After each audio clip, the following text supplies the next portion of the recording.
another episode of Quarantined Coaches. This time we're at Stetson University with Coach Therneau. How are you? Doing all right, man. How you doing? I am doing all right over here. So I realized before we got on that I was wearing a North Carolina shirt.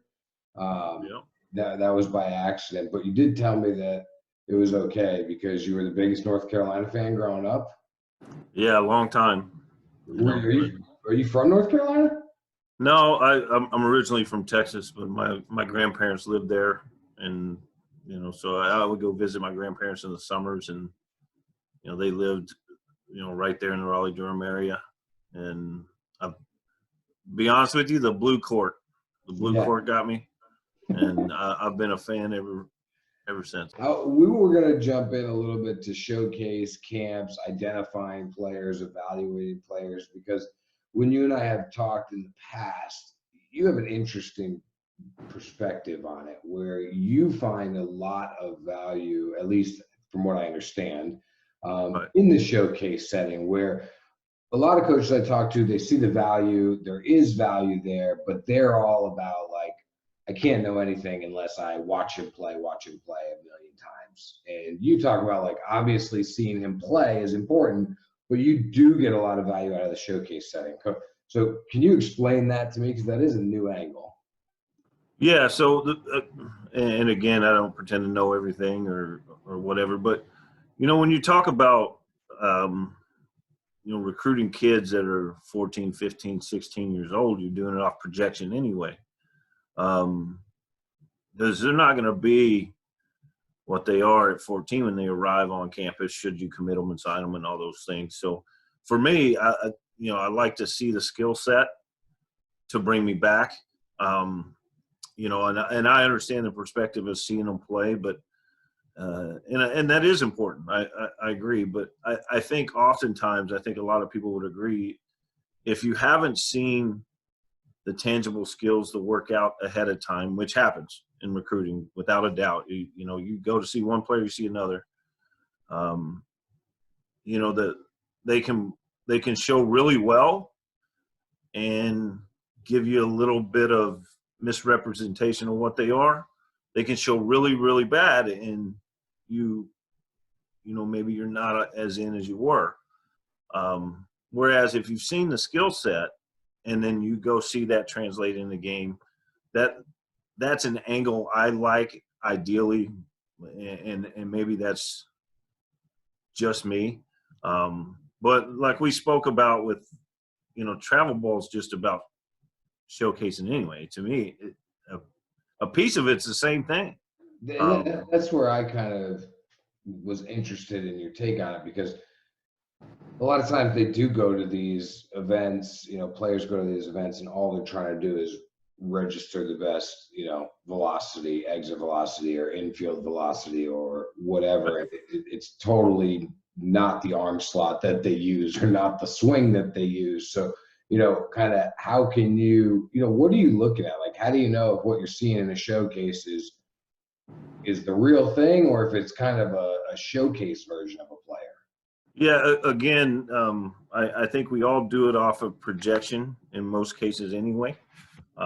So to know whether it's real or not, I mean, people are a heck of a lot smarter than me if they can tell what the kid's, going to actually be when they get to college at 14 years old. Now, we have things we like. We all like athleticism and strength, and seeing how they move and how the body works and projecting the frame and doing all those things that we all do. But my stance is you just don't know. I mean, I think everybody's missed on guys and everybody's gotten a nice surprise when guys have showed up to campus. So I think, like for me, I learned, I haven't been at this for 4 years or anything, but I learned years ago, if my eyes like it in a showcase, then then I have to trust that. I can tell that there's something that bothers you about travel ball. What is it that irks you about that setting? Yeah, and it's a necessary evil, and I have a great relationship. It has nothing to do with the coaches. It's just the dynamic of it. It is tough, in my opinion. Like I just like raw baseball players, and that's a personal old school thing with me. That, when you go see these showcases, I mean, sometimes the kids travel down and they throw on Friday and they go home. We all know that, and they've got things going. I get it. It's just a little bit different than what a team setting would be, and seeing them actually play for something. Right. If they don't play well, um, it really doesn't. It Right. doesn't matter. I mean, they paid their money and they'll be there the next week. And Yeah. So you would kind of like to see, I don't just want to see this kid in his time on the mound. I kind of want to watch how he is in the dugout also and on his off days is kind of the thing. And what kind of part of the team is he? And, don't just get on the mound, showcase and leave. Like you might as well just go to a showcase. Is that kind of what you're saying? yeah, exactly. That guy that comes out and throws 4 innings on Friday and goes home. I can see what I need to see in a showcase in one bullpen session. I Right. do want to see what they're doing aside from when they're on the mound, because we all can see that, right? I mean, we see a guy whose arm works, and I like to see the other things. Oftentimes, when I go recruiting, I don't tell anyone that I'm coming. I don't tell the player. I don't. I try to kind of sneak in the back door and hide out down the line. And um, at some point, if you make a decision to commit the kid, you like them, and you sign them, then you got to coach them. So do I want to coach them? That's how that's how I see it. And it's not 100% about skill set. What about camps? I mean, aren't camps moneymakers? There's your argument, right? There's that they're all just mass emails. I can see it says unsubscribe at the bottom. So like, how valuable is a camp?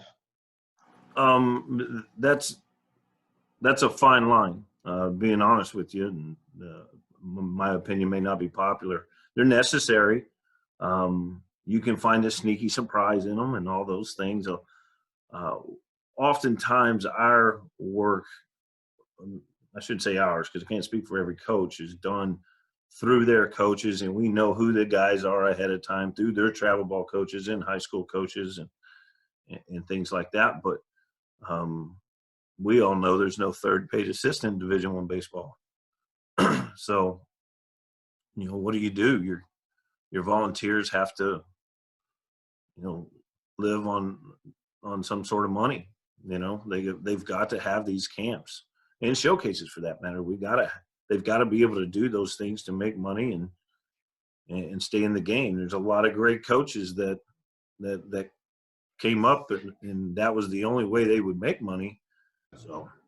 What about all these? Like, do you have much success? So we talked about the showcase setting before, in watching players in showcases, kind of evaluating. But what about like recruiting out of there? Like, I see some of these showcases where invite only, national this, or there's a million companies and the high academic ones. Like, how many of those showcases are legit? Because I know that many of them are paying you guys to come, and we talk kind of about the volunteer assistants or the young coaches. Like, isn't that a way for them to make money? Like, also, how many of those showcase opportunities are out there that like you're like, yeah, I'm gonna go here. There's gonna be dudes here. Yeah, I would say that there's a lot of them. I don't want to speak to all of them. There's a lot of them that it's no different than the recruiting process to begin with, which means we have relationships with travel ball coaches and organizations and from, Scorpions, FTB, these places that have these showcases, and they invite someone from representative of our program down. That's something we need to do because we know historically what they have, and we've communicated with them ahead of time as to what they have, and we need to make that a priority to go see guys that they that they have and they provide. So, it's about relationships that you've built through coaching and doing this long enough. The teams that you have the relationship, but like, and again, I don't want to say any name to it, but you've seen them, right? Like these emails, 100%. I know what you're talking about. Where it's like, we're going to have 500 college teams in attendance. Like, yeah, I personally don't get overly excited about going to that one. It's almost impossible to give a one rule fitting all, but like, what would be your advice to the family that says, what should we go to? Like, I think if they figure it out. I think if the families are in a position to put their son out there, that would be number one. Number two is, what are they looking to accomplish? Maybe they haven't had any recruiting conversations whatsoever. They don't know exactly where they fit in from a Division I, Division II, NAIA, JUCO, in-state house. They don't know where they fit in. So maybe getting seen in mass is a goal. Maybe that's an important thing that they need to evaluate is, do they have a specific school they want to target, or are they early in the recruiting process where they've had no conversations and they want to put themselves out there and be seen by everybody? What is your take on high school baseball's impact on pitchers' arms? And what I'm talking about is, we've seen a lot of guys going the academy route instead of high school. Right. And starting to avoid the wear and tear of high school season before summer. What is your take on that situation? I hate it, to be honest with you. Then they're turning themselves into a commodity versus, competing for something, to win something. I think a lot of this was me as a player. When I grew up as a player, the guys I gravitated toward were, we all know these guys. They're on the team. They don't make a tremendous impact, but in the team setting, they need the better players to play and perform to accomplish some of their goals. The backup catcher in high school wants to win desperately. I always gravitated toward those guys. You know what I mean? I felt like those guys needed me to play and perform. But, I know the selfish piece of it. But I think guys get better by playing. You want to get better at baseball, play baseball. And I understand the risk, so on and so forth. But I just think I think high school baseball is a beautiful thing. And I don't think there's anything like it. So I encourage guys to play, but obviously understand that business side of it. I'm probably gonna get lit up here because, again, like, I know what it sounds like that I am not in favor of high school baseball. I love high school baseball. It's the best baseball experience that I think most of us will ever have. Pretty much 99% of us will ever have is high school baseball. Position player wise, it doesn't bother me at all. Pitching wise, in what I do and helping kids get to the next level, like, I don't know that it's high school that's the problem. It's the schedule. I think that's more of the problem, is they go from high school season right into showcasing for you guys when that's their opportunity to earn a scholarship. Like, I get it. Like, it's not high school's fault. But, for example, I can think of a few kids off the top of my head that pitched 80, 90 high school innings their junior year, right? They had 30 Division I teams very interested in them. They go to Atlanta, and by that time they're done. They're toast. And all of a sudden their entire recruiting just went to shit, basically. Excuse my language. So, like, I get why, like, yeah, I mean, what's most important? Your kid getting into a college and going to college and getting a good scholarship and a good education, or your high school coach winning the state championship? Like, that's the argument, and that's where I personally am struggling. And and I'm sorry to go on about this, but I know that coaches because I've asked this question a lot on the tour and here. Everybody always says to me, you got to play. You should play. Be a part of a team setting. But when it comes down to it, in the back of my mind, I'm always thinking, well, look, you guys are never there during the high school season anyway. And if he's out there throwing 89, breaking off, good spin for strikes, like if he's doing his job in the summer, you're taking him. Whether or not you say he should play high school or not, you want him at his best. Right. Yeah. And so I agree with that side of it wholeheartedly. A couple of things about that. One, if so, the 100% goal is about getting recruited rather than winning and developing as a baseball player would be where I think the disconnect may be. But also, some coaches have to have responsibility in this, okay? That kid that throws 80 or 90 innings, that's where I'm on your side about it, okay? They overthrow the guys often because he is the horse. Name your school. That's where I think maybe kind of the problem is. And you're right, we're playing, so we can't get out during the high school season. So like I said, to me, that from that perspective of the player, they're not about high school. They're not about winning. They're not about anything. What is in my best interest to get a college scholarship? Okay, great. They get that college scholarship. What do you have then at that point? What type of player do you have? Because that player's perspective, when they get on our campus, what if they're not they were the man in high school, right? They held the program hostage. I'm not playing this year. I'm the man. I've got a chance to get signed this summer or pro draft in June. I'm out. Then they get to your place, and if they're not pitching or maybe they're in the bullpen, that kid oftentimes has the characteristic of the guy says, coach doesn't like me, I quit, I'm out. You know what I mean? Because it's 100% about them. They never learn what it means to win or be part of a team or have someone depend on you as one of the best players, like I was speaking about earlier. And kind of some of those intangibles that I think, if you and I are being honest with ourselves, we know you need in a player to win at a high level. That kid is just a hired gun. He's just going to bounce around. Right. And that's my opinion.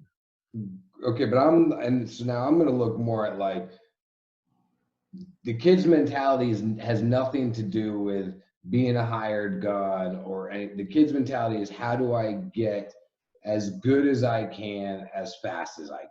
Is that high school, or is that let me train 5 days a week? Because a kid may not be good enough to play for a Stetson. Let's say he's a freshman or a sophomore and he realizes, like, man, I'm behind these guys. And if I stay here at the high school level, and I'm the third pitcher they got or whatever, like, should I have the high school? Like, I can get to that Stetson. I can get there if I just leave high school and go to a 5-day-a-week arm care program or something like that. Like, there are those kids out there too. Yeah, I think it's a bold statement for that kid to say that in itself is going to guarantee them their opportunity to play Division I baseball or whatever. That kid that's third or fourth on the depth chart or whatever, I personally think has to have a nice combination of both. That kid's not going to throw 80, 90 innings. That kid's maybe going to throw a little bit less. We have a kid committed that is that kid you're talking about. He was behind first rounders, blah, blah, blah. He was on a really good high school team. He's a really good pitcher. You rewind back, he didn't get as many innings, and I didn't really care necessarily, but what an opportunity to learn, because he's going to have to be that guy someday. So, I get what you're saying, Josh, and it is 100% such a gray area. But my personal opinion is there's value in developing as a player by playing as often as you can. But I'm on your side about if that means at the guy's health risk, or if they're going to throw him 90 innings and then say, we need to win a state championship, then you're shut down all summer. I'm on your side about that kid maybe not getting seen like he should. Right. So I mean, think you it's just it is crappy the way that the system. I mean, and it's not a knock. It's really not a knock on high school coaches or anything like that, because most of them are responsible. But the truth of the matter is you won't see them during the spring. You're going to see them in the summer. Right. That's that. When it comes down to me and a family talks about it, and then I kind of listen, it's like, when is the time to develop, to work out, to get stronger, to heal your arm? Like, when is that time for a high school kid? Because I've said it to a bunch of guys, like, they're supposed to play for high school in the spring. Then they're supposed to play in front of you during the summer. And then you guys want them to come in the fall also to camps after you've seen them during the summer. So what? They're supposed to work out, get healthy, get stronger, long toss in the winter, and then for 2 months, and then go play high school again. Right. Like, when is that time? When is that time for those guys? Yeah, it is it's a gray area, Josh. Like, I'm with you. I think it's important, and it's important that they find that time. I'll give you an example from personal experience. We've had guys at our showcases in the fall. I asked them where they're at. Oh, I've kind of taken, I'm taking some time off, so on and so forth. That bullpen is going to be like, we have to project. You know what I mean? I can tell a lot by watching the kid play catch. So it's a tough answer, okay? Because it's so individual to the kid, to the families, what exactly their role is in their high school, what exactly is the summer program they're with. I think you look at each on a case-by-case basis and find that time to rest, because it is important. I'm not pushing for go. But I think it's such, on a player-by-player basis, they have to find that time. We've all seen players that have played their high school season and chosen to take the summer and just work out. Right. Instead of playing travel ball, they just work out in the summer. Right. And some of those guys, what about the kid and they'll rest their arm, I get it, but what about the kid that plays football in the fall? We love those guys. Mentality, and we love those guys as college coaches, but when do they give their body a rest in general?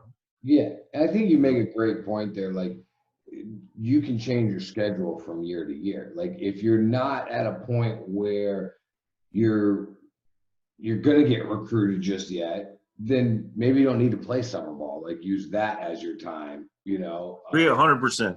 Like, I think that could be a message that really maybe resonates with people. Like, when should you take that time off? Well, it depends on maybe where you are in that recruitment process. Like, you don't need to play summer baseball every summer and go here, and here, because you're not getting recruited. What's the point of that? You might as well stay. Yeah, and to speak to your point, what about the kid that's already committed? Right. And or signed, depending on the time of year. Does that kid really need to play summer ball and continue the things if he in fact is playing summer ball because of his goals are about recruitment and being seen and evaluated and all these things? Does that kid in fact need to do that? Or is that a great time to work out and get strong, bigger, faster, stronger, and all the things we know they need to do before they get to campus? Yeah. It's just an individual player. What do you prefer in general? Like, let's say you commit, you got an arm committed to you. would you rather that kid, or do you guys have a program where you say, okay, we'd like you to shut it down, and here's the arm care program you're going to be over the summer? Yeah. So again, I'm not dodging anything, but these are the individual conversations I have with our guys, um, based off of what I feel their needs are. There are guys I've asked them to shut down. They're the mule on the spring team. They're the mule on their travel ball team, and we get we get together and come up with a plan for them in the summers. Um, and then there's kids that are very high end kids that are on very good high school teams that they're just young and they may not be pitching as much in the spring. I encourage them to play in the summer. It's when they get some of their best development. Um, so it's just a case by case basis, player by player, trying to give the best advice I can off of experience and what I think they need to do. You know, the basis of our program here is about staying sharp, and we don't necessarily shut down per se versus lighten loads. You know what I mean? Okay. Because I think you think about anything and you just shut it down for a month and don't do it at all. Man, there's a lot of cobwebs when you come back. Right. It's an interesting conversation. I don't think the more coaches I talk, there is no right or wrong answer, like you said, because every kid is so different. Every player, every coach, every academic institution, like everybody's so different. So to find an answer is never going to happen. I think it's just more about like having these conversations, hearing the different perspectives, and allowing families to hear it all. And then, okay, you make the decision that ultimately you're the parent. What do you think is best for your son or daughter? Sure. I agree. And that, they do need to lean on baseball people or that they trust, whether that be the high school coach, the travel ball coach, the summer coach, the college coach. Take in that information and see what everybody says is best for the development. I just think you don't necessarily just completely shut down is not the answer for development for every player.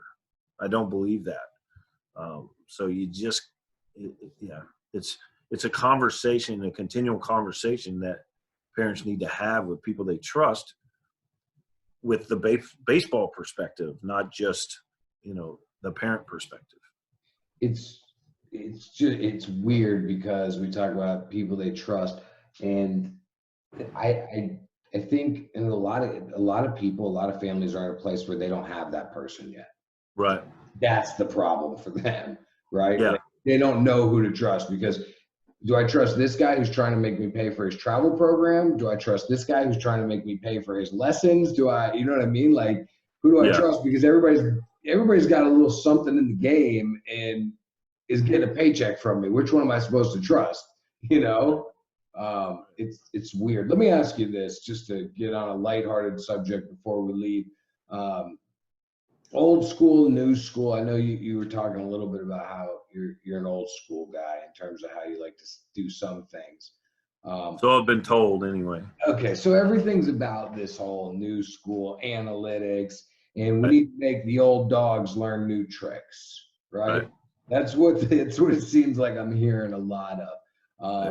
All right, bark back, old dog. Bark back. Okay. What do they know? What do they? That was my nickname, by the way. What? I think it's maybe because I'm just old dog. Mean old dude. Yeah, that's what I love it. Well, I mean, I don't know that it's a good nickname. I'm just saying this. I like it. But anyway, to speak to your point, my perspective on the old school, new school thing is, I have a lot of views, and I don't know that you want me to sit around here and say them, or we might be on here for a while. I don't. So let me talk about, the new school thing is the kind of the buzzwords are about tunneling and spin rates, and I try to I was fortunate enough to play pro ball for a little while. That stuff's been around. We just didn't have a damn machine to tell us what the spin rate is. You know what I mean? You stood on the when I threw a pitch, man, that was terrible. I got to get that thing spinning a little bit better so it breaks a little later, a little sharper.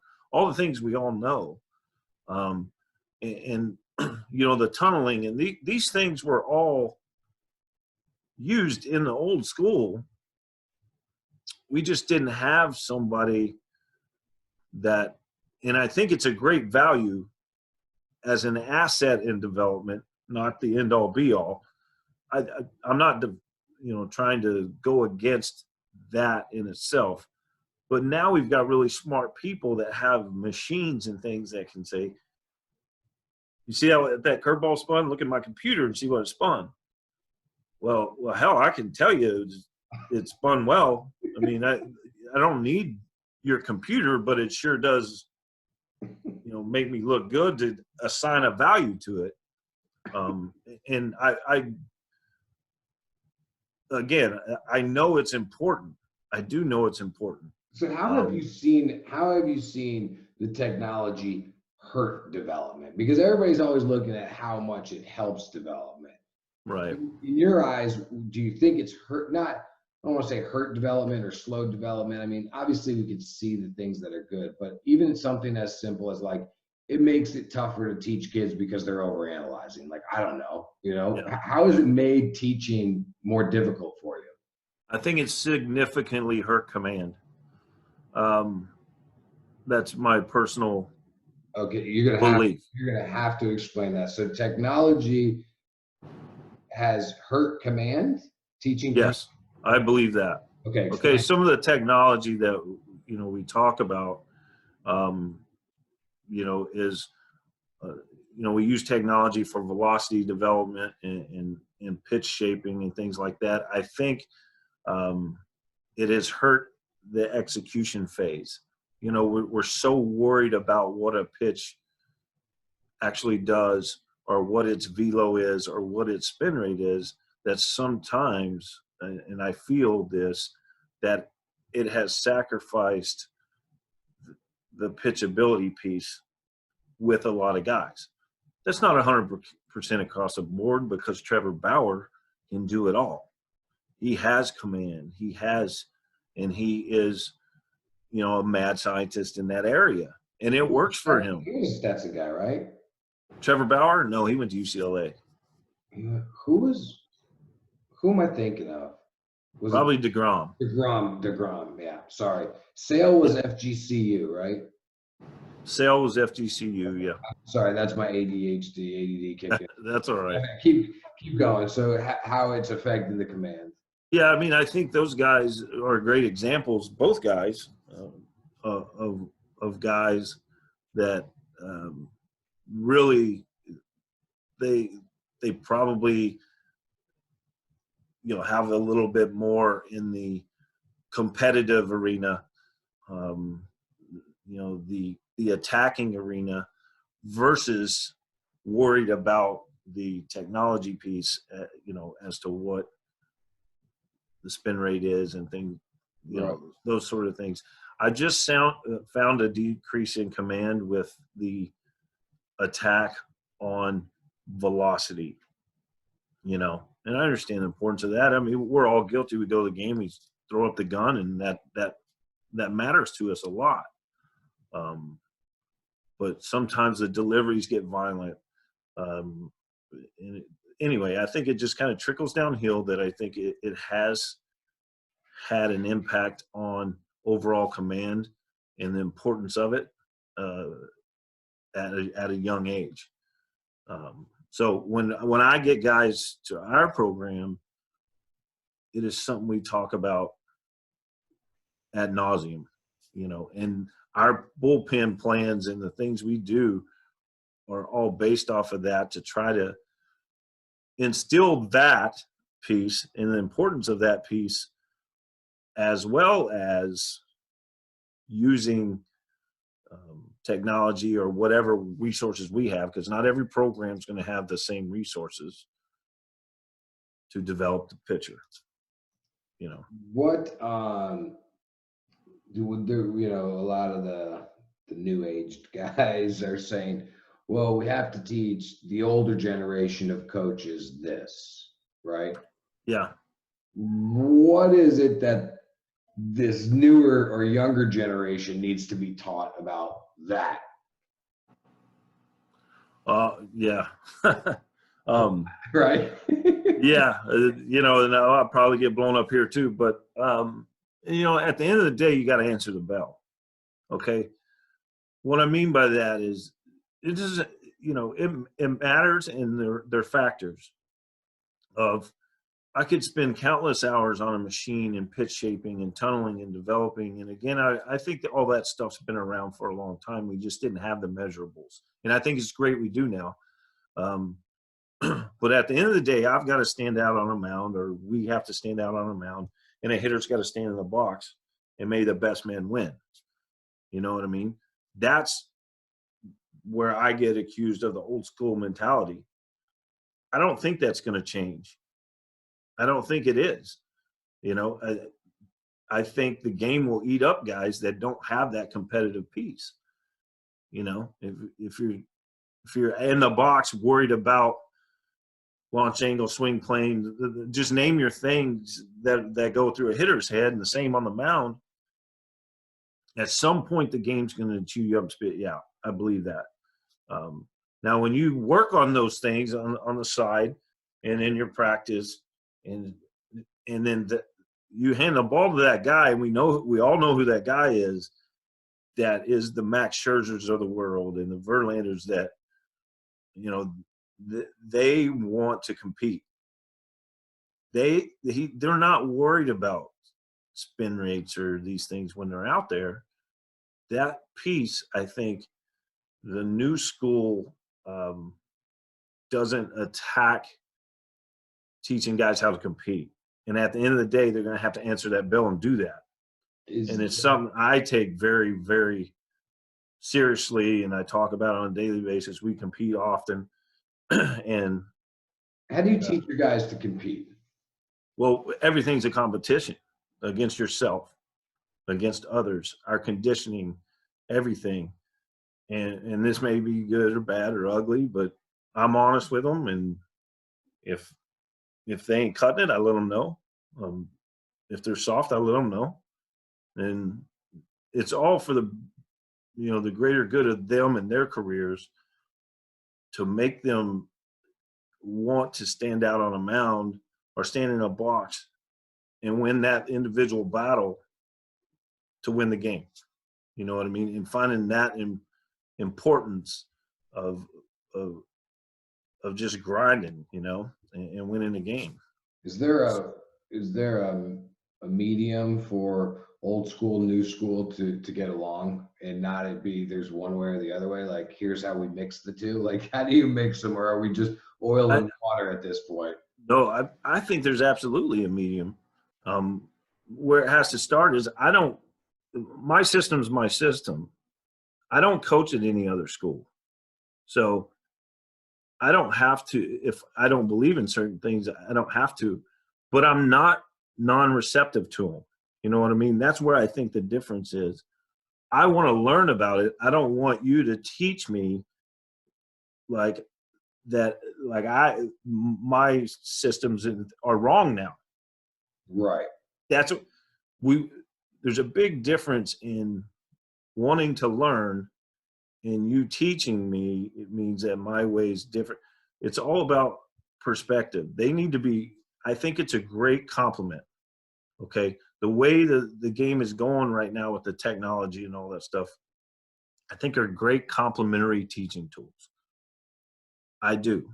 I wouldn't, I just don't think it's the only way. Right. You know what I mean? So yeah, I think both sides being receptive is really key. And if someone finds more emphasis on the technology than, maybe kind of my old school methods, that's fine. They coach at their school.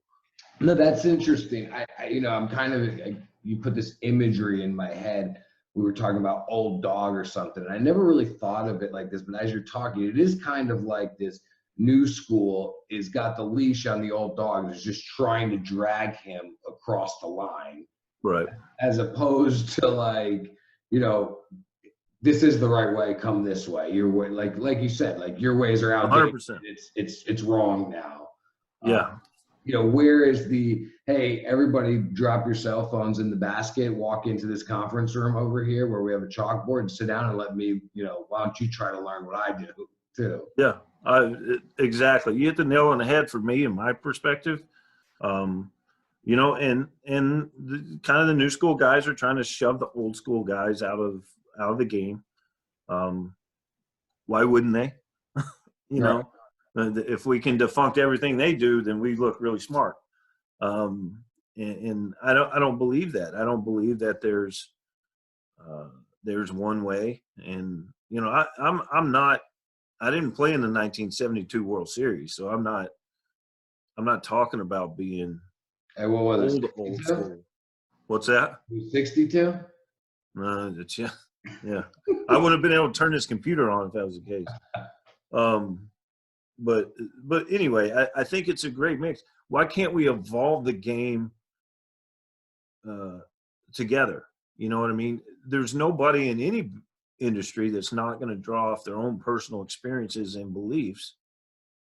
And then, boy, couldn't I, you know, maybe, you know what? I think that might add to what we do. Rather than having some guy that didn't even play tell me that what I'm doing is wrong, I get wound up. You know what I mean?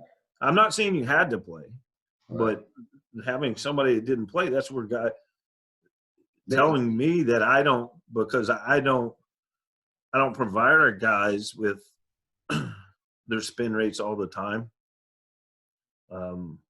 I use that information for me. I don't provide it to my kids, and you tell me that that's wrong. Well, if my kid looks on the internet and sees that, you know, name your big league pitcher, his idol's spin rate's 2,400 and his is 1,800, he has just convinced himself he has a shitty breaking ball. Right. Just because of a number. You know what I mean? And these are the conversations I have with our players is, yeah, can we get that better? Yeah, let's do that. Let's try to do some things to make that breaking ball a little bit better. But your breaking ball is not a shitty breaking ball. Okay? Right. Its functions here. You know what I mean? And we need to use it. Here's how we can use it. Here's where it plays better in having those conversations. And so there's a lot that goes into it. It just needs to be open-minded and needs to be meshed together. You know what I mean? Not, all right, we're the new sheriffs in town. See you guys later. You Right. know, I think that's naive. We're gonna definitely, I think as this went along here, we hit on some points that I would love to dig in with you more on without keeping you for 3 hours today. So I think we're gonna have to. What the hell else I got to do, Josh? I think we're gonna have to continue this discussion though, because it is interesting and definitely like opened my eyes a little bit to some things there, because I'm part of the new school wave, I guess. I mean, I don't really care, but I'm not in the pitching lab working. But looking at it and listening to, because I haven't talked to anybody who feels the way that you feel, right? And who has that kind of emotion, who's, you know, like, yeah, they're trying to kick the old dogs out of the game now. And it's a conversation that should be had more, you know? Right. Yeah. And I'm not trying to stay on a pedestal, and I think that's important. No, you're not. Nobody stands on that pedestal. No, you know? exactly. Yeah. And there's nothing wrong there's nothing wrong in doing that. Like, nobody wants to be that guy. You know, I put something out on Twitter that was widely unpopular, and the only reason I did it, where I said my stance was, well, how about we don't give everybody a year of eligibility back, and we just say to kids, sorry about it, like, everything in the world sucks right now. This is where you're going to take the hit. You know, it's a stance that a lot of people have, but they don't want to say it. So I'm like, you know what? I'll just throw it out there. Like, where you're coming from is where half of the baseball coaching world, if not more, is coming from. But for some reason, like that's not out there. you know? And maybe that's Right. that old school mentality of like, I'm not going to get on that pedestal, you know? And like I said, I've said this to a lot of people, and I've spoke at some conventions and things like that, and people don't like my stance and where I come from, and my answer to them is always, yeah, I don't coach at your school. I don't care. I don't care what you think. This is what works for us, and this is what we're going to do. Yeah. So, Well, I'd love I think we've been fortunate enough to develop some pretty good arms, and I'm not talking about Jacob and Corey. I had nothing to do with that. I wasn't around then, but oh yeah, we've had some guys develop on the pitchability piece. no doubt. Yeah. We're going to do this again at some point and go deeper into the pitching and the development of the development almost, So I appreciate it, Coach Therneau. Great stuff, man. And thanks for hopping on here and having this discussion about developing and new school, old school camps, showcases. Like that's a lot of good information right there for a lot of people. So I appreciate it, man. Yeah, man. I appreciate you having me on, and I appreciate everything you do.